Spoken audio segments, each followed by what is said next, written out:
ഗുരവേ സർവലോകാനാം വിഷജേ ഭവരോഗിണാം വിധയേ സർവവിദ്യാനാം ദക്ഷിണാമൂർത്തയേ നമഃ. ശിവം ശിവകരം ശാന്തം ശിവാത്മാനം ശിവോത്തമം ശിവമാർഗപ്രണേതാരം പ്രണതോസ്മി സദാ ശിവം. ഭൂതനാഥ സദാനന്ദ സർവഭൂതദയാപരാ രക്ഷ രക്ഷ മഹാബാഹോ ശാസ്ത്രേ തുഭ്യം നമോ നമഃ. സർവമംഗളമംഗല്യേ ശിവേ സർവാർത്ഥസാധികേ ശരണ്യേ ത്രയംബകേ ഗൗരി നാരായണി നമോസ്തുതേ. ഓം ഗണപതയേ നമഃ. ഓം സരസ്വത്യേ നമഃ. എല്ലാവർക്കും നമസ്കാരം. എല്ലാവർക്കും എന്ന് പറയുമ്പോൾ ഒരുപാട് വ്യക്തികൾ ഉള്ളതുപോലെ തോന്നും പുറമെ നിന്ന് കേൾക്കുന്നവർക്ക്. പക്ഷേ രാമകൃഷ്ണ പരമഹംസർ പൊതുവെ പറയും, രത്നം വിൽക്കുന്ന കടകളിൽ തിരക്ക് വളരെ കുറവായിരിക്കും, പക്ഷേ മത്സ്യം വിൽക്കുന്ന മാർക്കറ്റുകളിൽ വലിയ തിരക്കായിരിക്കുന്നു. ആ വരികളാണ് ഇവിടെ വരുമ്പോൾ ഓർമ്മ വരണേ. അതേസമയം കുടജാദ്രിയിൽ പോയി കഴിഞ്ഞ മാസം.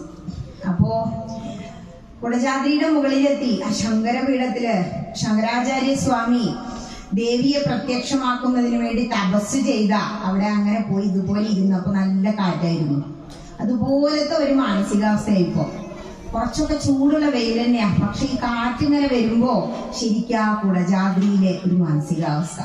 കാരണം കേവലം 32 വയസ്സ് വരെ മാത്രം ശങ്കരാചാര്യ സ്വാമി ജീവിച്ചേ. എന്നിട്ടോ ഇപ്പോഴും എല്ലാ ഹിന്ദുക്കളും ഏത് നിമിഷവും ആചാര്യസ്വാമിയെ ഓർക്കുന്നു. എന്താ അതിന് മനസ്സിലാക്കേണ്ടത്?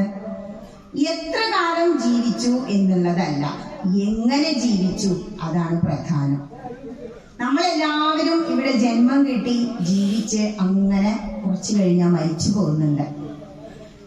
എങ്ങനെയാണ് ഞാൻ എൻ്റെ ജീവിതം കൊണ്ടുപോയത്? ഒരു ഹൈന്ദവനായി ജനിച്ച് ജീവിച്ച് മരിച്ചു പോകുമ്പോ ഞാൻ ആചാരങ്ങളിലൂടെയും അനുഷ്ഠാനങ്ങളിലൂടെയും പോയിരുന്നോ? അതോ വെറുതെ ആചാര്യസ്വാമി പറയുന്നത് പോലെ മനുഷ്യരൂപേണ മൃഗം ചരന്തി, മനുഷ്യന്റെ രൂപമൊക്കെ കിട്ടി മനുഷ്യനായി ജനിച്ചു.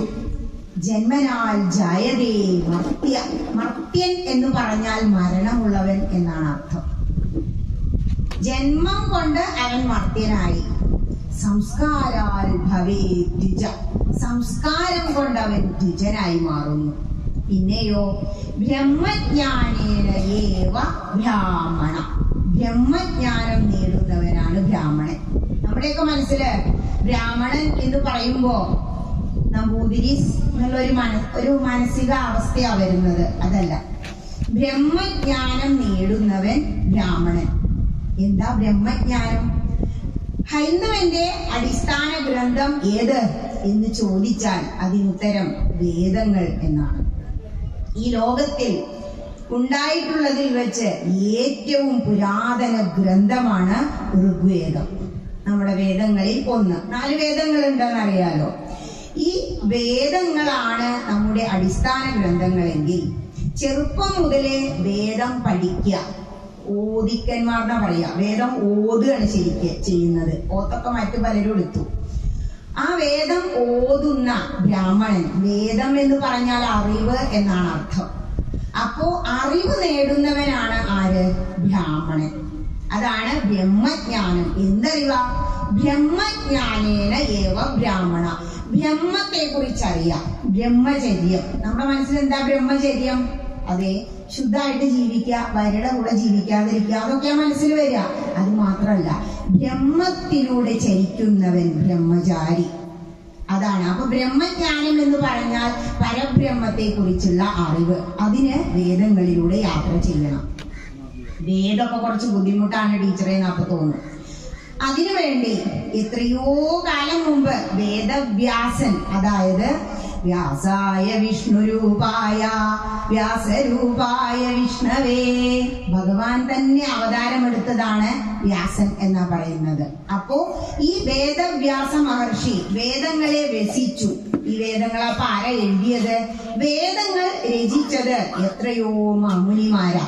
കാരണം അവർക്ക് തോന്നുകയാണ്, എന്താണ് ഇങ്ങനെ ജനിച്ച് ജീവിച്ച് മരിച്ചു പോകുന്നതിന്റെ അർത്ഥം, എന്താണ് ആത്യന്തിക ലക്ഷ്യം എന്ന് അവർ ചിന്തിച്ചു. അതിനുവേണ്ടി അപ്പോ അവരുടെ ഉള്ളിലിരുന്ന് ഭഗവാൻ അങ്ങനെ ഉത്തരം പറയാം, തപ തപ തപ, നീ തപസ് ചെയ്യൂ, നിനക്ക് അതിന്റെ ഉത്തരം കിട്ടും. മാമുനിമാർ തപസ് ചെയ്തു. മന്ത്രദ്രഷ്ടാക്കളായ മാമുനിമാർ അവരുടെ ധ്യാനത്തിലൂടെ, തപസ്സിലൂടെ, മനനത്തിലൂടെ എഴുതി വെച്ച ഒരുപാട് താളിയോല ഗ്രന്ഥങ്ങൾ 4 വേദങ്ങളായി വ്യാസമഹർഷി വ്യസിച്ചു, പകുത്തു. അതാണ് വ്യസിച്ചു എന്ന് പറയുന്നത്. അങ്ങനെയാണ് കൃഷ്ണദ്വൈപായനൻ എന്ന വ്യാസൻ വേദവ്യാസനായി മാറുന്നത്. വ്യാസമഹർഷി ഇതെല്ലാം പകുത്തു വെച്ചിട്ടും മനസ്സിനൊരു സുഖമില്ല. കാരണം നമുക്ക് 4 യുഗങ്ങളാണ്, കൃതം, ത്രേതം, ദ്വാപരം, കലി. ഈ യുഗങ്ങൾ അങ്ങനെ മാറി മാറി വരുമ്പോ പണ്ടുള്ള മനുഷ്യനെ പോലെ ആയുസ് നമുക്കില്ല. കൃതം ത്രേതം ഒക്കെ ആവുമ്പോ 400-500 വർഷം ആയുസ. കലികാലത്തിൽ 100 തികയുന്നില്ല. അപ്പോ അങ്ങനെ ആവുമ്പോ ഈ വേദം 4 പഠിക്കാൻ ആയുസ് തികയില്ല. ഒന്നാമത്തെ കാര്യം. പഠിക്കുന്നവരുണ്ട് കേട്ടോ. 32 വയസ്സുകൊണ്ട് എല്ലാ ഗ്രന്ഥങ്ങൾക്കും വ്യാഖ്യാനം എഴുതി ശങ്കരാചാര്യ സ്വാമി. പക്ഷേ സാധാരണക്കാരനെ സംബന്ധിച്ച് മഹർഷീശ്വരന്മാർ ദീർഘദൃഷ്ടി ഉള്ളവരാണ്. അപ്പോ ചിന്തിച്ചപ്പോ തോന്നാണ്, എന്റെ മക്കൾക്ക് ഇത് ഇത്ര കടുകട്ടിയിൽ എഴുതി വെച്ചാല് അത് ഗ്രഹിക്കാൻ ബുദ്ധിമുട്ടായിരിക്കും. അതിനുവേണ്ടി അദ്ദേഹം എന്ത് ചെയ്തു? ഈ വേദങ്ങളിലെ സത്ത് ഊറ്റിക്കുറുക്കി ഇങ്ങോട്ട് എടുത്തു. എന്നിട്ട് എന്ത് ചെയ്തു? 18 പുരാണങ്ങൾ സൃഷ്ടിച്ചു. നിങ്ങളിവിടെ ഭാഗവത മഹാപുരാണം ഒക്കെ കേൾക്കാറുണ്ട്. 18 പുരാണങ്ങളിൽ ഭക്തിക്ക് മുൻതൂക്കം കൊടുക്കുന്നതാണ് ഭാഗവത മഹാപുരാണം. ഭക്തി മാത്രം പറയുന്നത്. മോക്ഷം കിട്ടാൻ ഭക്തി മാത്രം മതി കലികാലത്തിൽ. മറ്റുള്ള യുഗങ്ങളിൽ നമുക്ക് എന്തെല്ലാം വേണമായിരുന്നു. ഞാനപ്പാനത് വൃത്തിക്ക് പറയുന്നുണ്ട്. യുഗം 4 നല്ലു കലിയുഗം, സുഖമേ തന്നെ മുക്തി ലഭിക്കുവാൻ. 4 യുഗങ്ങളുണ്ട്. അതിലേറ്റവും നല്ലത് കലിയുഗം. അപ്പൊ ഈ സമയത്ത് ഇവിടെ വന്ന് ജനിച്ച് ജീവിച്ചത് ഏറ്റവും ഭാഗ്യം. എന്തുകൊണ്ടാ? കലികാലത്തിൽ കഠിനമായ തപസ്, യാഗങ്ങൾ, യജ്ഞങ്ങൾ ഒന്നും മോക്ഷം കിട്ടാൻ ആവശ്യമില്ല. ഭക്തി മാത്രം മതി. അപ്പൊ എന്താ ഭക്തി? ഇവിടെ അമ്പലത്തിൽ വന്ന് തൊഴുതു പോകുന്നതൊക്കെ ഭക്തിയുള്ളവരാണോ? അങ്ങനെ പറഞ്ഞ അയ്യോ ടീച്ചറെ അങ്ങനെ പറയല്ലേ എന്ന് കമ്മിറ്റിക്കാര് പറയും. വന്നു പോകുന്നവർക്ക് ഭക്തിയുണ്ട്. പക്ഷെ പൂർണ്ണമായും ഒരു ഭക്തന്റെ ലക്ഷണം എന്ന് പറഞ്ഞാൽ ഭക്തലക്ഷണതു ജിജ്ഞാസ ഏവ. ഭക്തന്റെ ലക്ഷണം എന്ന് പറയുന്നത് ജിജ്ഞാസയാണ്. ഇപ്പൊ രാവിലെ ഇവിടെ വന്നു തൊഴുതു, ഉപ്പുമാവും ചായ കഴിച്ചു, വേഗം വീട്ടിൽ പോയിരുന്നു, ഉച്ചയ്ക്ക് ഉണ്ണാൻ വരാം അല്ലേ? അതല്ലേ നമ്മുടെ ഭക്തി. അത് കഴിഞ്ഞ് വൈകുന്നേരം കളർഫുൾ പ്രോഗ്രാം ഉണ്ടോ? അതിന് വരാം. കാരണം എന്താ? ഈ നോട്ടീസ് ഒന്നാമത് പൂർണ്ണമായിട്ട് ആരും വായിക്കില്ല. ഈ വായിച്ചാലും എപ്പോഴാണ് ചിങ്കാരി മേളം അല്ലെങ്കിൽ ഡാൻസ് കണ്ണിനെ സുഖിപ്പിക്കുന്ന ഇന്ദ്രിയങ്ങളുടെ പുറകെ. എല്ലാ കലകളും നമുക്ക് ആവശ്യമാണ്. പക്ഷേ ഒരു ക്ഷേത്രത്തിൽ ആദ്യം നമുക്ക് ആചാര്യനാ വേണ്ട. ഒരു ക്ഷേത്രം ഉന്നതി പ്രാപിക്കണമെങ്കിൽ 5 കാര്യങ്ങൾ ഉണ്ടായിരിക്കണം എന്നാണ്. അതായത് ആചാര്യ തപസാംനായ ജപേന നിയമേന ച ഉത്സവേന അന്നദാനേന ക്ഷേത്രാഭിവൃദ്ധി പഞ്ചത. ഇപ്പൊ എന്താ നടക്കണേ? ഉത്സവമുണ്ട്, അന്നദാനമുണ്ട് അല്ലെ? അന്നദാനം ഉണ്ടോ? ഏമായി അല്ലെ? നല്ല പഞ്ചാര പായസമൊക്കെ കുടിച്ചു. അത് കുടിച്ചാ പിന്നെ മയങ്ങി അവിടെ കിടന്നോളും. പഞ്ചസാര എന്ന് പറയുന്നത് ശരിക്കും വെളുത്ത വിഷ. അപ്പോ കുറച്ച് കുടിക്കുന്നോണ്ട് കുഴപ്പമില്ല. അപ്പോ അത് മാത്രം മതിയോ ക്ഷേത്രത്തില്? ആദ്യം ആചാര്യൻ ഉണ്ടായിരിക്കണം. അതുകൊണ്ടാണ് കലികാലത്തിൽ നിങ്ങൾക്ക് ഇത്രയും പ്രാധാന്യം. ഇവിടെ അനൗൺസ് ചെയ്തു ടീച്ചർ പണി. എന്റെ മോൻ എപ്പോഴും എന്നോട് പറയും ഒരു യൂണിക് ജോബ് വേണം. എല്ലാവരും ഡോക്ടറും എഞ്ചിനീയറും ആണ്. പക്ഷെ അവനും ഇപ്പൊ എഞ്ചിനീയറിങ്ങിന് തന്നെ പോകേണ്ടി വന്നു. അപ്പോ യുണീക് ജോബ് എന്ന് പറയുമ്പോൾ എനിക്ക് ഈ മേഖലയിൽ അങ്ങനെ അവിടെ ഇവിടേക്ക് ഓരോന്ന് പോയിരുന്നു. 23 വയസ്സിലാണ് ഞാൻ ആദ്യം പ്രഭാഷണം നടത്തുന്നത് ഒരാശ്രമത്തില് വളപുരത്ത്. അന്ന് മുതല് ഇപ്പൊ 48ആയി. അപ്പൊ ആലോചിക്കാലോ അതിന്റെ ഒരു ദൈർഘ്യം. +2 മുതൽ ഇതിന്റെ പുറകെ തന്നെയാണ്. എത്രയോ അക്കാദമിക്ക് ഞാൻ പഠിച്ചു, നമ്മളെല്ലാവരും പഠിച്ചു. അച്ഛനും അമ്മയും എന്താ തരാ, എല്ലാ രക്ഷിതാക്കൾ എന്ന് പറയുമ്പോ തന്നെ നമ്മളെ അവര് രക്ഷിച്ചുകൊണ്ടിരിക്കുക, പാർപ്പിടവും വസ്ത്രവും ഭക്ഷണവും ഒക്കെ തന്നിട്ട്. കൂട്ടത്തില് നല്ല ഒരു അക്കാദമിക് ക്വാളിഫിക്കേഷനും നമുക്ക് അവര് തരും. പക്ഷെ ആത്മീയമായ ഒരു വിദ്യാഭ്യാസം ഹൈന്ദവരെ എവിടുന്നാ കിട്ടുന്നില്ല. അതിനുള്ള കേന്ദ്രങ്ങളാണ് ക്ഷേത്രങ്ങൾ. ഈ ക്ഷേത്രങ്ങളിൽ വന്ന് ആചാര്യന് മുമ്പിൽ അങ്ങനെ ഇരുന്ന് ജ്ഞാനയജ്ഞങ്ങളിൽ പങ്കെടുക്കണമെങ്കിൽ എത്രയോ ജന്മത്തെ സുഹൃതം വേണം. അതാണ് ഭാഗവതം പറയുന്നത്, ജന്മാന്തരേ ഭവേ പുണ്യം. എത്രയോ ജന്മജന്മാന്തരങ്ങൾക്ക് ശേഷമാണ് ഇങ്ങനെ ഒരു ആചാര്യന് മുന്നിൽ നിങ്ങൾ എത്തിപ്പെടുക. അതുകൊണ്ട് ഈ ജന്മം കിട്ടിയത് പ്രത്യേകിച്ചും കലികാലത്ത് മറ്റൊന്ന് പറയുന്നത് എന്താണോ, ഭാരതമായ ഖണ്ഡമൊഴിഞ്ഞുള്ള പാലിലെങ്ങും എഴുതല്ല നിർണയം. സിമ്പിളായിട്ട് ഞാനപ്പാണ് പറയുന്നത്. തത്വം, വേദ തത്വങ്ങളാണ് അതിൽ പറയുന്നത്. അപ്പോ ഭാരതത്തിൽ തന്നെ കലികാലത്തിൽ തന്നെ വന്ന് ജനിച്ചു. ഈ കലികാലത്തിൽ ഒരു പുല്ലായിട്ടെങ്കിലും ഇവിടെ ജനിക്കണമേ ജഗദീശ്വര എന്ന് കഴിഞ്ഞ യുഗങ്ങളിൽ ജനിച്ചവർ പ്രാർത്ഥിച്ചിരുന്നു. അതും ജ്ഞാനപ്പാന പറയുന്നതാണ്. കാരണം ഒരാചാര്യന് മുന്നിൽ അങ്ങനെ വന്നിരുന്ന് ആമ്നായ ജപം ഒക്കെ നടത്തി. ഇപ്പൊ വേദജപമൊക്കെ രാവിലെ അവിടെ നടന്നുണ്ടാവും. മുഖമണ്ഡപം കണ്ടു, അത് ഭഗവാന്റെ കഴുത്താന്നാ പറയാ. അവിടെ ജപം നടക്കണം, ആമ്നായ ജപം. പിന്നെയാണ് ഉത്സവവും അന്നദാനവും. എന്താ ഉത്സവം? ഇവിടെ ഇപ്പൊ കാർത്തിക മഹോത്സവം എന്നാ കണ്ടത്. കാർത്തിക എന്ന് പറഞ്ഞാൽ നമ്മൾ 2 കാര്യം ഓർക്കും. കാർത്തിക കൃത്തികാദേവിമാരാണ് ഷൺമുഖനെ അറുമുഖനെ എടുത്ത് പാലൂട്ടി വളർത്തിയത്. ഷൺമുഖനെ ഓർക്കുമ്പോൾ തന്നെ നമുക്ക് പകുതി പാപം തീരുന്ന. കാരണം സ്വന്തം പിതാവായ അച്ഛന് പോലും വേദത്തിന്റെ പൊരുൾ പറഞ്ഞു കൊടുക്കാൻ ഉള്ള കഴിവുണ്ടായിരുന്നു കാർത്തികേയൻ എന്ന ഷൺമുഖന്. അതേപോലെ തന്നെ കാർത്തിക എന്ന് പറയുമ്പോൾ ശ്രീ ഭഗവതിയുടെ പിറന്നാള് കാർത്തിക വിളക്കായി നമ്മൾ ആഘോഷിക്കുന്നു. മഹോത്സവം. എന്താ ഉത്സവം എന്ന് പറഞ്ഞാൽ ഉത്സാഹം ഉള്ളതാണ് ഉത്സവം. ഉത്സവം വരുമ്പോ പ്രത്യേക പൂജകളും ചടങ്ങുകളും എല്ലാം ക്ഷേത്രത്തിൽ നടക്കും. അപ്പോ ആ ക്ഷേത്രദേവന്റെ ചൈതന്യത്തിന് വർധനവുണ്ടാകും. ഈ ക്ഷേത്രത്തിൽ എങ്ങനെയാ ചൈതന്യം ഉണ്ടാവണേ? നമ്മുടെ കേരളത്തിലുള്ള മിക്ക ഭദ്രകാളി ക്ഷേത്രങ്ങളിലേക്കും വിഗ്രഹത്തിലേക്ക് ചൈതന്യത്തെ ആവാഹിച്ചു കൊണ്ടുവന്നിരിക്കുന്നത് കൊടുങ്ങല്ലൂർ ഭഗവതി ക്ഷേത്രത്തിൽ നിന്നാണ്. അമ്മയായി, തട്ടകത്ത് അമ്മയായി ശ്രീ ഭദ്ര ആ തട്ടകത്തെ അങ്ങനെ അഷ്ടദിക്പാലകരെ പോലെ കാത്തുരക്ഷിച്ചുകൊണ്ടിരിക്കുക. കണ്ടോ? മിക്കവാറും ഇതുപോലെ ഒരു കുന്നിന് മുകളിലോ വിജനമായ പ്രദേശത്തോ ആയിരിക്കും ദേവിയുടെ വാസം. കാരണം ഏകാഗ്രതയുടെ പ്രത്യേകതയാണ് പറയുന്നത്. നമ്മൾ അങ്ങനെ ഒറ്റയ്ക്ക് കണ്ണടച്ച് ധ്യാനിച്ചുകൊണ്ടിരിക്കുമ്പോഴാണ് മനസ്സിലാവുക ഈ ശരീരം ഒന്നുമല്ല. കാരണം ശീര്യതേ ഇതി ശരീര, നശിച്ചു പോകുന്നതാണ് ശരീരം. അപ്പോ ഈ ശരീരത്തിൽ ഇരുന്നു കൊണ്ട് എന്ത് ചെയ്യാനാണ് ജന്മം കിട്ടിയത് എന്ന് വെറുതെ ഒന്ന് ആലോചിക്കുക. ഈ കണ്ണ് തുറന്നാലുള്ള കുഴപ്പം എന്താണോ, ചുറ്റുപാടും ഉള്ള കാര്യങ്ങളെ കുറിച്ച് നമ്മൾ ചിന്തിക്കും. കണ്ണ് അടച്ചു കഴിയുമ്പോൾ നമ്മൾ നമ്മുടെ ഉള്ളിലേക്ക് നോക്കും. പൊതുവെ പറയും ആചാര്യന്മാര് വേദപഠനം കഴിഞ്ഞ് തിരിച്ചു പോകുന്ന കുട്ടിക്ക് തൈത്തിരീയോപനിഷത്തിലെ ഒരു വചനാണ് ഉപദേശമായിട്ട് കൊടുക്കുക. അതായത് കുട്ടി ഗുരുകുലത്തുനിന്ന് പഠനം എല്ലാം കഴിഞ്ഞ് വീട്ടിലേക്ക് അല്ലെങ്കിൽ രാജകൊട്ടാരത്തിലേക്ക് തിരിച്ചു പോകുമ്പോ അടുത്തിരുത്തി വെച്ചിട്ട് പറയും, സത്യം വദ, ധർമ്മം ചര, ഗുരുജനാൻ നമ, സ്വാധ്യായ നമ പ്രമദ. ആ ശ്ലോകം അവസാനിക്കുന്നത് മാതൃദേവോ ഭവ, പിതൃദേവോ ഭവ, അതിഥിദേവോ ഭവ, ആചാര്യദേവോ ഭവ. ഇങ്ങനെയാണ്. അപ്പോ ഇപ്പോഴത്തെ അക്കാദമിക്ക് കഴിഞ്ഞ് ഇപ്പൊ ഡിഗ്രിക്കൊക്കെ വാങ്ങി തൊപ്പിയും കോട്ടും ഒക്കെ വെച്ച് വരുന്ന കുട്ടിക്ക് ഇങ്ങനെ ഒരു ഉപദേശം കൊടുക്കുന്നുണ്ടോ? സത്യം വദ. സത്യം പറഞ്ഞാൽ ബിസിനസ് നടക്കില്ല. MBA കഴിഞ്ഞവന് അത് പാലിക്കാൻ വയ്യ. ധർമ്മം ചര, ഹൈന്ദവന്റെ ആചാരങ്ങളും അനുഷ്ഠാനങ്ങളും ധർമ്മത്തെ ധർമ്മത്തിലൂന്നിയതാണ്. ഇവിടെ അനൗൺസ് ചെയ്തപ്പോ പറഞ്ഞില്ലേ, രാമായണം എന്തേ ഇത്ര മഹത്തരമാവാൻ? രാമോ വിഗ്രഹവാൻ ധർമ്മം എങ്ങനെ നിലനിർത്തണം എന്നാണ് രാമായണം പറഞ്ഞുകൊണ്ടിരിക്കുന്നത്. ധർമ്മത്തിലൂടെ ഒരു രാജ്യത്തിനെ എങ്ങനെ മുന്നോട്ട് നയിക്കാം, അതാണ് പറഞ്ഞുകൊണ്ടിരിക്കുന്നത്. അതുകൊണ്ടാണ് രാമായണത്തിന് ഇത്രയും പ്രസക്തി. അതിനും അപ്പുറം ഇതിഹാസങ്ങൾ, ഞാൻ പറഞ്ഞില്ലേ 18 പുരാണങ്ങൾ നിർമ്മിച്ചു. പക്ഷേ സംസ്കൃതം മനുഷ്യന് കലികാലത്തിലുള്ള കുട്ടികൾക്ക് ഇതെങ്ങാനും മനസ്സിലായില്ലെങ്കിലോ എന്ന് വിചാരിച്ചിട്ട് വേദവ്യാസൻ വീണ്ടും 2 ഇതിഹാസങ്ങളെ കുറിച്ച് ചിന്തിക്കുക. അങ്ങനെയാണ് മഹാഭാരതവും വാൽമീകി മഹർഷിയിലൂടെ രാമായണവും നമുക്ക് കിട്ടിയത്. അത് ലളിതമാണ്. സംസ്കൃതത്തിലുണ്ടെങ്കിലും 2ഉം മലയാളത്തിലേക്കാക്കി വെച്ചിട്ടുണ്ട്.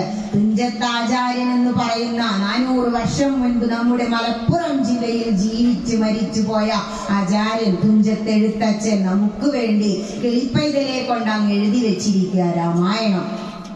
എല്ലാ മതസ്ഥരും അവരുടെ ഒരു ഗ്രന്ഥം മുറുകെ പിടിച്ച അവരുടെ ജീവിതം ആത്മീയതയിൽ ഊന്നിയിട്ടാ അവർ ജീവിക്കുന്നത്. പക്ഷേ നിങ്ങൾ ഒരു ഇൻട്രോസ്പെക്ഷൻ, അതായത് ആത്മപരിശോധന നടത്തി നോക്കൂ. നമ്മൾ എത്ര ഗ്രന്ഥങ്ങളാ മുറുകെ പിടിച്ചിരിക്കുന്നത്? ഹൈന്ദവന് ഒരുപാട് ഗ്രന്ഥങ്ങളാ, സമ്പന്നനാ ഹൈന്ദവൻ. അത് പറഞ്ഞാൽ പറയും അവരുടെ പോലെ നമുക്കൊരു 10,000 എണ്ണ ഏതാ ആകെ കൺഫ്യൂഷനാണ് ടീച്ചറെ. ധാരാളം ഉണ്ടാവല്ലേ വേണ്ടത്? ഇപ്പൊ വീട്ടിൽ ആകെ ഒരാൾക്കേ ശമ്പളമുള്ളൂ, കഷ്ടിച്ച് ജീവിക്കും നമ്മള്. 4 പേർക്കും വരുമാനം ഉണ്ടെങ്കിലോ സമ്പന്നതയല്ലേ? അതുപോലെയാണ് ഹൈന്ദവ മതം. ഒരു വ്യക്തിക്ക് ഉപാസനാമൂർത്തിയായി ചിലപ്പോൾ ഗണപതി ആയിരിക്കും, മറ്റൊരാൾക്ക് ഇഷ്ടം ഭഗവതിയോടായിരിക്കും.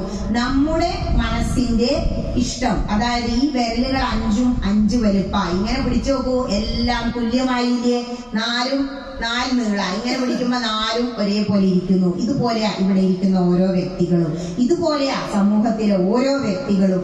എല്ലാവരും വ്യത്യസ്ത ചിന്താഗതിക്കാരാ. അവർക്ക് പലർക്കും പല ധർമ്മങ്ങളാ, പല ജോലികളാ. ഇപ്പോ ചിലർക്കൊന്നും ഹനുമാൻ സ്വാമിയെ ഭജിക്കാൻ പറ്റില്ല. അപ്പൊ എന്ത് ചെയ്യും? ഭഗവതി അമ്മ സർവം സഹ. നിങ്ങൾ ഇവിടെ ഇരുന്ന് ലളിതാ സഹസ്രനാമം ചൊല്ലുന്നുണ്ടാവും പ്രതീക്ഷിച്ചാ ഞാൻ കയറി വന്നത്. സാധാരണ പ്രതിഷ്ഠാദിനൊക്കെ ചായപടി കഴിഞ്ഞാൽ ഒറ്റ പോക്കാ വീട്ടിലേക്ക്. അന്ന് ചോറ് വെക്കണ്ട, പിന്നെ എന്തിനായി ഓടുന്നത്? ഇപ്പൊ വയസ്സായവരുണ്ടെങ്കിൽ അവർക്ക് ഇത്തിരി കൊണ്ടേ കൊടുത്തോട്ടെ. അത് കഴിഞ്ഞ് ഇവിടെ ഓടി വന്നിട്ട് എന്ത് ചെയ്യാം?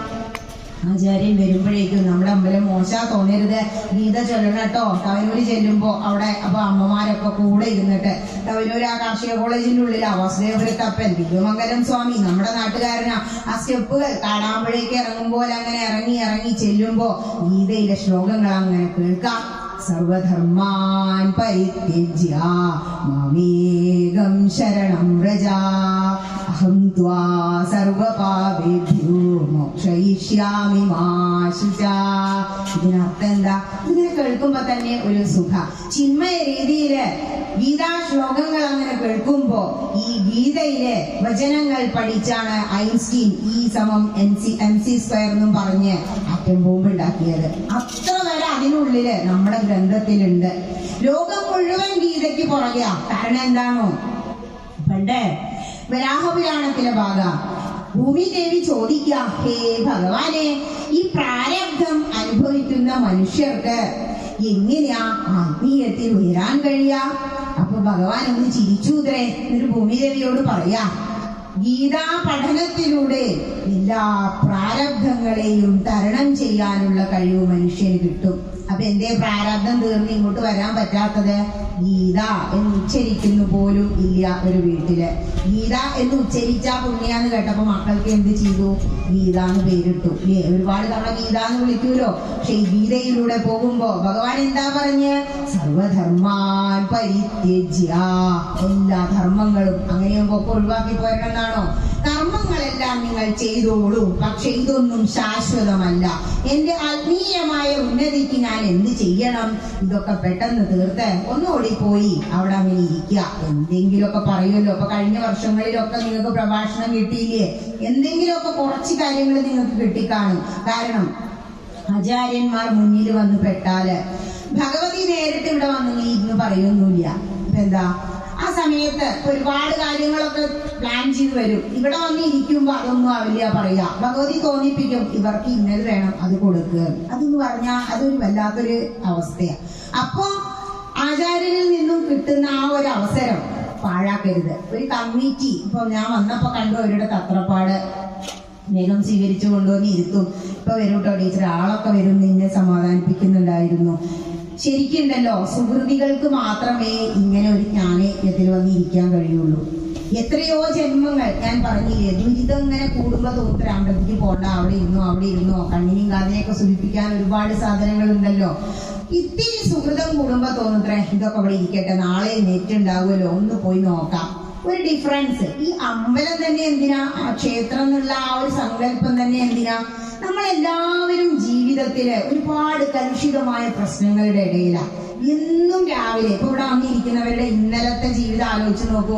രാവിലെ നീട്ടു, കുറെ പണികൾ ചെയ്തു, ബ്രേക്ക്ഫാസ്റ്റ് കഴിഞ്ഞു, വീണ്ടും പണികൾ ചെയ്തു, ഉച്ചയ്ക്ക് ഊണ് കഴിച്ചു, ഒന്ന് കിടന്നപ്പോഴേക്കും വീണ്ടും ചായ ഉണ്ടാക്കാറായി. ഇതന്നെ തിന്നാൻ കുടിക്കാൻ കഴുകാൻ പോലെ കിടന്നുറങ്ങുക അല്ലെ, കുറുക്കന്റെ മാളം പോലെ. അതൊന്നും വ്യത്യസ്തമായി.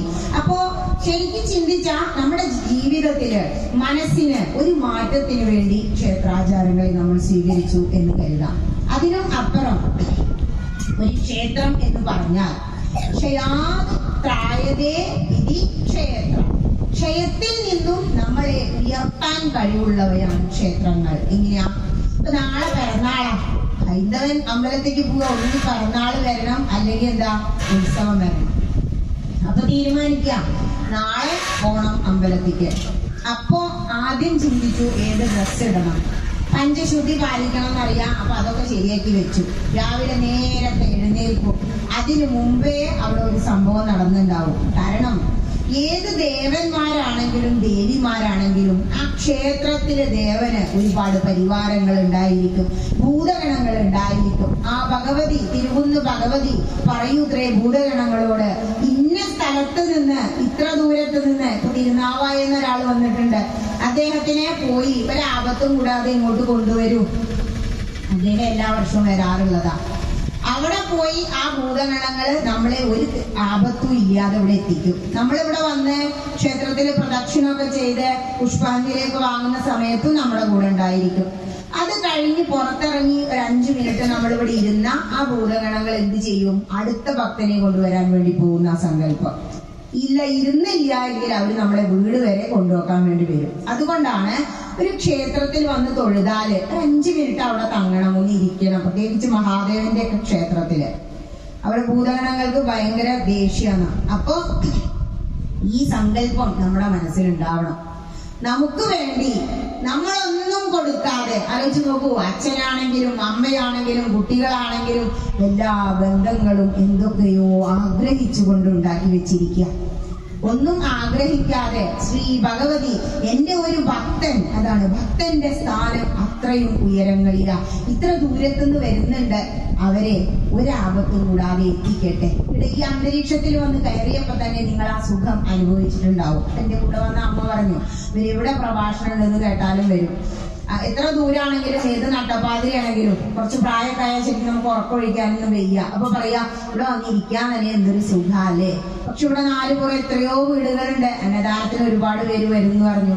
അവർക്ക് ആ സുഖം അനുഭവിച്ച് ഇവിടെ ഇരിക്കാനൊരു ആഗ്രഹമില്ല. കാരണം ഭാഗവതം തന്നെ പറയുന്നുണ്ട്, ഗൃഹാന്തകൂപേ പതിതോ യഥാ പശു. ഒരു പശു കുറ്റി അടിച്ച് കെട്ടിയിട്ടാ എന്താ അതിന്റെ അവസ്ഥ? ആ കുറ്റിക്ക് ചുറ്റും അങ്ങനെ നിന്ന് തിരിയും. അതുപോലെ വീടുകള് ആദ്യം രാവിലെ നിട്ടാ നേരെ ഓടും അടുക്കള, അത് കഴിഞ്ഞാൽ സിറ്റ് ഔട്ട് ഒന്ന് അടിച്ചു വരി തുടയ്ക്കും, അത് കഴിഞ്ഞാൽ അതിനുള്ളിൽ നിന്ന് ആ കുറ്റിക്ക് ചുറ്റും തിരിഞ്ഞുകൊണ്ടിരിക്കും. വേറൊരു കുറ്റി ഉണ്ട് നമുക്ക്. ക്ഷേത്രത്തിൽ വന്നാൽ ക്ഷേത്രത്തിലെ വിഗ്രഹം ഏറ്റവും ചൈതന്യം നിറച്ചു വെച്ചിരിക്കുക. പ്രത്യേകിച്ചും ഇന്നത്തെ ദിവസമൊക്കെ വന്ന് തൊഴുതാറുണ്ടല്ലോ, കലശോ അല്ലെങ്കിൽ പൂജാതി വിശേഷാൽ പൂജകളും കർമ്മങ്ങളും താന്ത്രിക കർമ്മങ്ങളും ഒക്കെ കഴിഞ്ഞ് ദേവി ചൈതന്യം പുറത്തേക്ക് മതിൽക്കെട്ട് കവിഞ്ഞ് പുറത്തേക്ക് ഗ്രാമങ്ങളിലേക്ക് ഒഴുകിക്കൊണ്ടിരിക്കുന്ന സമയം. കാരണം ഈ ക്ഷേത്രത്തിലെ വിഗ്രഹം എന്ന് പറയുന്നത് ചൈതന്യം നിറഞ്ഞിരിക്കുന്നതാണ്. എന്താ വിഗ്രഹം? വിശേഷേണ ഗ്രാഹ്യതേ ഇതി വിഗ്രഹ. വിശേഷേണ ഗ്രഹിക്കേണ്ടതാ വിഗ്രഹം. വിഗ്രഹത്തിന് നമ്മൾ മറ്റൊരു പേര് പറയും ബിംബം. നമ്മൾ കണ്ണാടിയിൽ നോക്കുമ്പോൾ നമുക്ക് പ്രതിബിംബം കാണും. അപ്പൊ നമ്മളുടെ തന്നെ ബിംബത്തിന്റെ പ്രതിബിംബം, ദേവി ചൈതന്യത്തിന്റെ പ്രതിബിംബമായ ആ ഈശ്വര ചൈതന്യം നമ്മുടെ ഉള്ളിൽ കുടികൊള്ളുന്നുണ്ട്. അതാണ് പുരുഷ സൂക്തത്തിൽ പറയുന്നത്, ഹൃദയാന്തർ ഗുഹയിലാണ് ആരിയ്ക്കുന്നേ? ഭഗവാൻ ഇരിക്കുന്നേ. അപ്പൊ ഇവിടെ വന്ന് ഇങ്ങനെ തൊഴുത് നിൽക്കുമ്പോ ആ ദേവി ചൈതന്യം നമ്മളിലേക്ക് അങ്ങനെ നിറയാം. ഇപ്പൊ മഹാദേവന്റെ ഓവ് മുറിച്ച് കിടക്കരുത് എന്ന് പറയും. ആ ഓവിനുള്ളിലൂടെ ആ ചൈതന്യം പുറത്തേക്ക് അങ്ങനെ എനർജി നിറച്ചു വെച്ചിരിക്കുന്ന ഒരു അണ്ഡം പോലെ ബ്രഹ്മാണ്ടത്തിന്റെ പ്രതീകാണ് ശിവലിംഗം എന്നാ പറയാ. 446 ആണവ റിയാക്ടറുകൾ ഈ ലോകത്തുണ്ടെങ്കിൽ എല്ലാത്തിനും ഇതേ രൂപ, അണ്ഡാകൃതിയ ശിവലിംഗത്തിന്റെ രൂപ. എന്റെ എനർജി നിറച്ചു വെച്ചിരിക്കുന്ന അണ്ഡം ഓവൽ ഷേപ്പിലാ. ഈ ബ്രഹ്മാണ്ടത്തിനെ കുറിച്ച് നമ്മൾ പഠിക്കുമ്പോൾ തന്നെ നമുക്ക് കാണാം. അങ്ങനെയുള്ള ബേസിക്കലി സയൻസ് ചേർത്ത് വെച്ച ഓരോ ആചാരങ്ങളും നമ്മൾ ആചരിക്കാതെ ജീവിക്കുമ്പോ കുറുക്കൻ എന്താ ചെയ്യുന്നേ? ഉണ്ട് ഓരിട്ട് കിടന്നുറങ്ങുന്നു. ഞാനപ്പാന പറയുന്നു ചുട്ടു തിന്നുന്നു, അല്ലെ? വെറുതെ ചുട്ട് തിന്ന് കളയുക. കുട്ടിപ്പാടിനോട് പറഞ്ഞു, ഇത്ര നല്ലൊരു ജന്മം കിട്ടിയിട്ട് വെറുതെ നശിപ്പിച്ച് കളയുക. നമ്മുടെ വിചാരം എന്താണോ? ഈ സുഖം, ഇതാണ് സുഖം എന്നാ, ലൗകികം. പക്ഷെ എത്ര നമ്മൾ അനുഭവിച്ചാലും നമുക്കിത് മതിയാവില്ല. നമ്മൾ വിചാരിക്കും ഇതൊക്കെ തീരട്ടെ. ഇപ്പൊ നിങ്ങൾ വരുന്നില്ല എന്ന് അയൽവാസിയോട് നിങ്ങൾ ചോദിച്ചിട്ടുണ്ടാവും. ഇപ്പൊ പറയും പ്രാരാബ്ദം തീർന്നില്ല, അടുത്ത കൊല്ലം നോക്കാം. അടുത്ത കൊല്ലം അവിടെ ഉണ്ടാവുമെന്ന് ആർക്കറിയാം? നിർപ്പോള പോലെയുള്ളൊരു ജീവനിൽ വീർപ്പു മാത്രമുണ്ടിങ്ങനെ കാണുന്നു എഴുതി വെച്ചിട്ടുണ്ട് പൂന്താനം. അപ്പൊ എപ്പോഴാണ് എക്സ്പയറി ഡേറ്റ് ഒന്നും നമുക്കില്ല. അപ്പൊ ഇന്ന് ചെയ്തത് ഉണ്ടാവും, നാളെ ചെയ്യാൻ എടുത്തു വെക്കണ്ട. അതാണ് നമ്മൾ ചെയ്യേണ്ടത്. അപ്പൊ എന്ത് ചെയ്യാം? ഈ വർഷം വരാൻ ഭാഗ്യം കിട്ടിയോ? അത് വലിയ ഭാഗ്യം. ഇങ്ങോട്ട് വരുമ്പോ ഡ്രൈവർ പറഞ്ഞു, എന്താലേ നമ്മുടെ കോഴിക്കാട്ടത്തേക്ക് ഒരവസ്ഥ. ഒരു വീട്ടുപേരാ, അവിടെ ഒരു മുത്തശ്ശനും ഉണ്ട്. അത്ര പ്രായമൊന്നും ആയിട്ടില്ല, പക്ഷെ രണ്ടാക്കും വയ്യ നടക്കാൻ. നല്ല ആത്മീയതയൊക്കെ ഉള്ളവരാ, പക്ഷെ എന്താ, എഴുന്നേറ്റ് നടക്കാൻ വയ്യ. പുറത്തേക്ക് മുറ്റത്തേക്ക് പോലും നടന്നിറങ്ങാൻ വയ്യാത്ത ആ ഒരവസ്ഥ വരുമ്പോഴാണ് നമ്മൾ മനസ്സിലാക്കുക, ഓടിച്ചാടി നടക്കാൻ പറ്റുമ്പോ ആ തിരുമുന്ന് ഭഗവതിയെ ഒന്ന് തൊഴുതില്ലാലോ. ഈ വിഗ്രഹത്തിൽ നിറച്ചു വെച്ചിരിക്കുന്ന ആ ചൈതന്യം ഒന്ന് ഇത്തിരി സ്വീകരിക്കാൻ വേണ്ടി ഞങ്ങളൊന്ന് അങ്ങോട്ട് പോയില്ലാലോ. നമ്മൾ സ്ത്രീകൾക്ക് തലകൊണ്ട് ആ വാതിലും കൂടി തുറക്കുമ്പോ ചൈതന്യം പുറത്തേക്ക് വരുമ്പോ അത് സ്വീകരിക്കാനുള്ള കഴിവുണ്ടെന്നാ. ആണുങ്ങൾക്ക് അതില്ലാത്തത് കൊണ്ടാണ് ഷർട്ട് ഊരണം എന്ന് പറയുന്നത്. അവരുടെ ശരീരത്തിലേക്ക് നേരിട്ട് ഈശ്വര ചൈതന്യം തുളച്ച് കയറാൻ. ഇങ്ങനെയുള്ള ഒന്നും അറിയില്ല. നമ്മള് സയൻസ് നോക്കൂ, നാച്ചുറോപ്പതി എന്താ പറയുന്നത്? ചെരുപ്പിടാതെ ഇത്തിരി സമയം നടക്കണം. ചികിത്സിക്കാൻ ചെന്നാൽ രാവിലെ അവർ പറയും, നടക്കാൻ പറയും, ചെരുപ്പിടണ്ടാട്ടോ, മണ്ണ് കൂടെ നടക്കുമെന്ന്. പണ്ട് മുത്തശ്ശി ചെരുപ്പ് ഉപയോഗിച്ചിരുന്നില്ല. അവർക്ക് 90 വയസ്സായാലും ഒരു അസുഖവും ഇല്ല. അമ്പലത്തിൽ വന്ന സയൻസാ പറയും, ചെരുപ്പ് അവിടെ ഊരി വെക്കുമെന്ന്. നമ്മളെ അകത്തേക്ക് കയറിയ സെക്യൂരിറ്റി വിളിച്ചിട്ട് അവിടെ ഊരി വെപ്പിക്കും. മഹാക്ഷേത്രങ്ങൾക്ക് മര്യാദ എന്ന് പറഞ്ഞിട്ട് വലിയൊരു മതിലുണ്ടായിരിക്കും. ആ മതിലിന് പുറത്തായിട്ട് നമ്മൾ ചെരുപ്പ് ഊരി വെച്ച് ആ നഗ്നപാദങ്ങളായിട്ട്, എല്ലായിടത്തും ടൈൽസൊക്കെ ആയി. ശരിക്കും മഹാക്ഷേത്രങ്ങളിൽ ഒന്നുകിൽ കരിങ്കല്ല് അല്ലെങ്കിൽ വെട്ടുകല്ല് പാവിയിട്ടായിരിക്കും ഇത്ര പ്രദക്ഷിണ വഴി. അത് സയൻസാ. നമ്മുടെ കാലിന് ഭൂമിയുമായി, നമ്മുടെ ശരീരത്തിന് ഭൂമിയുമായി ബന്ധമുണ്ടായിരിക്കണം. അക്യുപഞ്ചർ ചികിത്സയാ ഈ ഇതിലൂടെ ഇങ്ങനെ പ്രദക്ഷിണം വെക്കുന്നത്, ചെരുപ്പിടാതെ. ഹൈന്ദവന്റെ എല്ലാ ആചാരങ്ങളും അനുഷ്ഠാനങ്ങളും സയൻസുമായി ചേർത്ത് വെച്ചതാ. ഇനി മുന്നോട്ട് വന്നു നോക്കൂ, മഹാക്ഷേത്രങ്ങളിൽ ഒരു കൊടിമരം ഉണ്ടായിരിക്കും. ഇവിടത്തെ കൂറ അവിടെ തൂക്കിയിട്ടുണ്ട്. ഈ കൊടിമരം ഇവിടെയുണ്ട് അല്ലെ? കൊടിമരം ഏറ്റവും മുകളിലായിരിക്കും, ക്ഷേത്രത്തിനേക്കാൾ ഉയരണ്ടായിരിക്കും. എന്താ കൊടിമരം? ക്ഷേത്രദേവന്റെ നട്ടെല്ലാണ് കൊടിമരം എന്നാ പറയാ. അതിലും അപ്പുറം ഈ കൊടിമരം ഏറ്റവും ഉന്നതമായി നിൽക്കുമ്പോ മിന്നൽ രക്ഷാചാലകമായും പ്രവർത്തിക്കുന്നു. സയൻസാ. ചെമ്പിന്റെയൊക്കെ ഗോളകയൊക്കെ ഇറക്കിയിട്ടുള്ള ഗുരുവായൂരൊക്കെ കണ്ടില്ലേ? ലോഹങ്ങളെ കൊണ്ടാ, പഞ്ചലോഹങ്ങളെ കൊണ്ടാ. ചിലര് സ്വർണം കൊണ്ടല്ലേ കെട്ടും ഇല്ലേ? മറ്റേ നമ്മുടെ മൂകാംബികയിൽ ചെന്നാല് സ്വർണ്ണ കൊടിമരം കാണാം. ആ കൊടിമരത്തിന് 2 രൂപ. സ്തൂപാകൃതി ഉണ്ട്, ചതുരാകൃതി ഉണ്ട്. അതിലൊരു ഗണപതി ഉണ്ട്. ആ ഗണപതിയെ ആദ്യം നമ്മൾ തൊഴേണ്ടത്. നമ്മൾ എന്താണ് ചെന്നാ ചെയ്യാ? നേരെ അങ്ങോട്ട് ഓടും അകത്തേക്കില്ലേ? ആചാരങ്ങൾ അറിഞ്ഞ് ആചരിക്കണം. അതിനു വേണ്ടിയാണ് ഭക്തി പ്രഭാഷണങ്ങൾ. ഈ കൊടിമരം നമ്മളിങ്ങനെ സ്വാഗതം ചെയ്യും. താഴത്തുനിന്ന് കയറി വരുമ്പോ അതിലൊരു കൊടിമരത്തിന് കൊടി കൂറുണ്ടായിരിക്കും. ഈ കൂറ കണ്ടോ? അഗ്നിയുടെ പ്രതീക. കുണ്ടലിനി അഗ്നിയെയാണ് കൊടിക്കൂറ പ്രതിനിധീകരിക്കുന്നത്. അതങ്ങനെ മുകളിലേക്ക് കൊടി കയറ്റുണ്ടായില്ല. ഇവിടെ 11-ാം തീയതി കൊടി കയറുന്നത് എന്താണെന്നറിയോ? ക്ഷേത്രദേവന്റെ അല്ലെങ്കിൽ ഭഗവതിയുടെ ആ കുണ്ടലിനി അഗ്നി മുകളിലേക്ക് ഉയർന്ന് ഏതിലൂടെ വായു ആണ് ഈ കയറ് ക്ഷേത്രദേവന്റെ നാഡി ഞരമ്പുകളിലൂടെ മുകളിലേക്ക് കയറി സഹസ്രാര പത്മത്തിലേക്ക് പോകുന്നതിന്റെ പ്രതീകമാണ് കൊടിയേറ്റം. അതായത് ക്ഷേത്രത്തിലെ ദേവത യോഗ സമാധിയിലേക്ക് പോകുന്നതിന്റെ പ്രതീകമാണ് കൊടിയേറ്റം. അപ്പൊ അങ്ങനെ ഇരിക്കുന്ന സമയത്ത് ഇവിടെ വന്ന് തൊഴുതാലോ പുണ്യം എന്ന് വേണ്ട ടീച്ചറെ, അതോടെ ഇരിക്കട്ടെ എന്ന് ഇപ്പോഴത്തെ ജനറേഷൻ പറയാം. എന്തുകൊണ്ടാണ്? നമുക്ക് ആത്മീയമായ വിദ്യാഭ്യാസം കിട്ടുന്നില്ല. മറ്റുള്ളവരെല്ലാം ആത്മീയതയിൽ ഊന്നിയിട്ട് അവരുടെ എല്ലാ പ്രവൃത്തികളും ചിട്ടപ്പെടുത്തി വെച്ചിരിക്കുന്നത്. ആചാര്യസ്വാമി കേരളത്തിൽ അങ്ങോളം ഇങ്ങോളമുള്ള ക്ഷേത്രങ്ങളിൽ ആചാരങ്ങളും പൂജാവിധികളും ഗുരുവായൂരടക്കം ഉള്ളത് എഴുതി വെച്ച ശങ്കരാചാര്യസ്വാമി 10 കൽപ്പനകൾ എഴുതി വെച്ചിട്ടുണ്ട്. അതിൽ ആദ്യം പറയുന്നത് എന്താണെന്നറിയോ? നിങ്ങൾ രാവിലെ എഴുന്നേറ്റാൽ നിവർന്ന് ഇരിക്കണം. എന്തിനാ? സയൻസാ. നിവർന്ന് അങ്ങനെ കിടക്കുക. എന്നാള് ഞങ്ങളുടെ ഒരു അമ്മമ്മ അവര് ഒന്നുറങ്ങിയപ്പോ ഉണർന്നു, എഴുന്നേറ്റ് അങ്ങോട്ട് നിന്നു. സമയം നോക്കാൻ വേണ്ടി നിന്നത് അതേ കിടക്കുന്നു താഴെ കണ്ടള് പൊട്ടി. കാരണം ഇങ്ങനെ കിടക്കുമ്പോ നമ്മുടെ ബ്ലഡ് സർക്കുലേഷൻ എങ്ങനെയാ? അത് പെട്ടെന്ന് എഴുന്നേറ്റ് നിന്നാ ആ സർക്കുലേഷന്റെ പൊസിഷൻ മാറും. സയൻസാ. അതുകൊണ്ടാണ് ആചാര്യസ്വാമി ഒന്ന് എഴുന്നേറ്റാൽ നിങ്ങൾ നിവർന്നിരിക്കണം. 1 മിനിറ്റ് നിങ്ങളുടെ ഉപാസനാമൂർത്തിയോടൊന്ന് പ്രാർത്ഥിക്കണം. ഏതാ ഉപാസനാമൂർത്തി? അവിടെയാണ് നമ്മുടെ കൺഫ്യൂഷൻ. ഏത് ദേവനോടാണോ? ചിലർ പറയും എനിക്ക് കൃഷ്ണനെ ഇഷ്ടം. കൃഷ്ണം നാരായണം വന്ദേ, കൃഷ്ണം വന്ദേ വ്രജപ്രിയം, കൃഷ്ണം ദ്വീപായനം വന്ദേ, കൃഷ്ണം വന്ദേ പൃഥാസുതം. ഇങ്ങനെ മനസ്സിൽ ഇത് കേൾക്കുമ്പോഴാ ഉണ്ണിക്കണ്ണൻ എന്തൊരു ചന്ത. കൃഷ്ണനാണ് എന്റെ. ഇവിടെ വന്നു ശ്രീ ഭഗവതിയാണ് എന്റെ. നമസ്തേസ്തു മഹാമായി ശ്രീപീഠേ സുരപൂജിതേ ശംഖചക്രഗദാഹസ്തേ മഹാലക്ഷ്മീ നമോസ്തുതേ. അഷ്ടക അങ്ങോട്ട് ചൊല്ലുമ്പോഴാ ശ്രീ ഭഗവതിയുടെ ആ രൂപം മനസ്സിൽ അങ്ങോട്ട് നിറയാം. അങ്ങനെ എഴുന്നേറ്റ് ഭഗവതിയാണെങ്കിലും കൃഷ്ണനാണെങ്കിലും 1 സെക്കൻഡെങ്കിലും നിങ്ങൾ അങ്ങനെ ഇരുന്ന് നിങ്ങളുടെ ഉപാസനാമൂർത്തിയോടൊന്ന് പ്രാർത്ഥിക്കുക. അത് കഴിഞ്ഞാ പിന്നെ അപ്പൊ തന്നെ ചിന്തിക്കുക എന്താ? ഇനിയിപ്പൊ ആരെയാണാവോ ശകുനം കാണുക? അപ്പൊ തന്നെ ആചാര്യസ്വാമി പറയുന്നു കയ്യ്, നെയ്യ്, വെണ്ണ, പശു ഇതൊക്കെ നല്ലതാ. കൂടെ ഉള്ളത് അപ്പൊ കയ്യ. രാഗ്രേ വസതേ ലക്ഷ്മി കരമധ്യേ സരസ്വതേ കരമൂലേതു ഗോവിന്ദ പ്രഭാതേ കരദർശനം. രാവിലെ നിങ്ങൾ നിങ്ങളുടെ കയ്യിൽ തന്നെ ഉണ്ട് എല്ലാം. എന്താ? കരാഗ്രേ വസതേ ലക്ഷ്മി. പൈസ അങ്ങനെയല്ലേ കൊടുക്കുക? ആഗ്രഹത്തിൽ ആ ലക്ഷ്മി ദേവി. കരമധ്യേ സരസ്വതി. അറിവ് മുഴുവൻ കയ്യിൽ നിറച്ചു വെച്ചിരിക്കുക, ആർക്കും കൊടുക്കണ്ട. കരമൂലേതു ഗോവിന്ദേ. എല്ലാത്തിനെയും അങ്ങനെ സ്ഥിതി പരിപാലനം ചെയ്യുന്ന ഗോവിന്ദൻ കരത്തിന്റെ മൂലത്തിലിരിക്കുന്നു. ഈ കയ്യിനെ നിങ്ങൾ കണി കണ്ടാൽ മതി. അപ്പുറത്തെ ശങ്കരനെയും പഴിക്കണ്ട, ഇപ്പുറത്തെ നാരായണനെയും പഴിക്കണ്ട. അല്ലെ? അയൽവാസികളാവും ഏറ്റവും വലിയ ശത്രുക്കളെ. നീ പഴയ മുഖാണല്ലോ കാണുക എന്ന് പറഞ്ഞോ എഴുന്നേൽക്കും. അപ്പൊ മനസ്സിന് നെഗറ്റീവ് എനർജിയാ.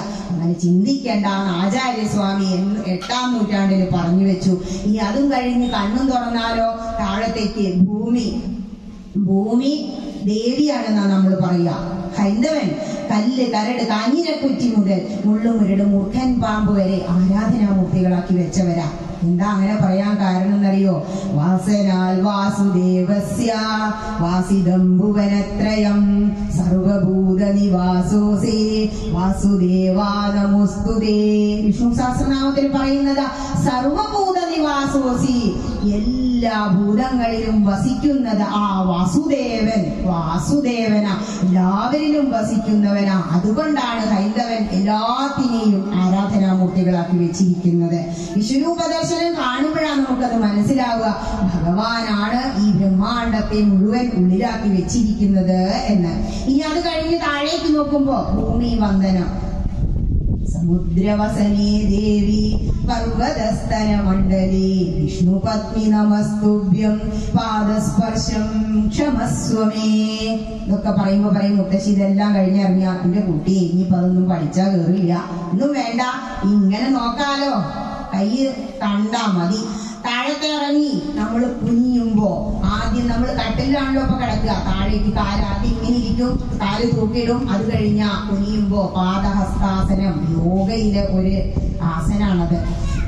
തൊടുമ്പോ ഈ മന്ത്രം ചൊല്ലാൻ അറിയില്ലെങ്കിൽ അമ്മേ ഭൂമിദേവി ഞാൻ ചവിട്ടി നടക്കാൻ പോവാണ്, എന്നോട് ക്ഷമിക്കണമേ എന്ന് പറയാ.